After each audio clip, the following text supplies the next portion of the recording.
On the safety side, what about your legal cannabis versus your illicit weed? There's a rather sobering new study out of Canada that is not pleasant to read for those of us who've been stuck with the illegal market for our entire adult lives.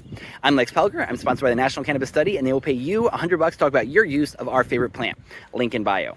So what they did in this study is they took 50 products from the legal Canadian cannabis market and then 50 products that were seized by law enforcement and put them through the whole barrage of testing. And the first thing they could do is potency testing for the legal products that had labels on them. And this did not go well because for the legal products, 50% of them tested off by more than 20% of their label on THC values, which is not impressive. I know it is hard to test for cannabinoid levels, but that is not a particularly good show.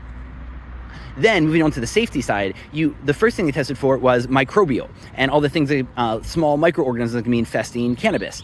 And still, the legal products, 20% of them failed that test. But for the illegal products, that was 55% who failed the microbial testing. Then there were yeast and mold levels, and the legal products passed those with flying colors, but 73% of the illegal products had high levels of yeast and mold on them. Then they dug down into mycotoxins, which are the toxins actually produced by the fungus that would infect the cannabis plant.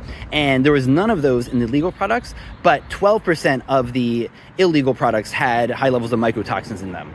And one of the reasons that's of concern is because one of the guesses about cannabinoid hyperemesis syndrome is that it's caused by fungal infestations and a reaction to that. That is just one guess of many. Nobody is sure that's what's causing it, but it's one more reason to be concerned about mycotoxins. Then the next thing would be pesticides. And out of the 50 legal samples, only 2 of them tested hot for pesticides. But for the illegal, that was 94% that tested hot for pesticides. And that really is a concerning number because these are neurotoxins, and to be breathing in neurotoxins every day for years at a time, you can imagine is not great for long-term brain health. And then finally, they tested for heavy metal levels. And as many people know, the cannabis plant is amazing for leaching heavy metals out of the soil. So much so you can use it at nuclear sites and heavy metal contamination sites and use the hemp to suck the heavy metal out to clean the soil.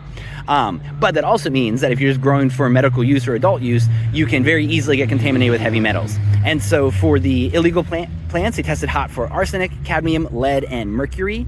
And then surprisingly, for the legal plants, they tested 3 times higher for chromium, which was a surprise to me.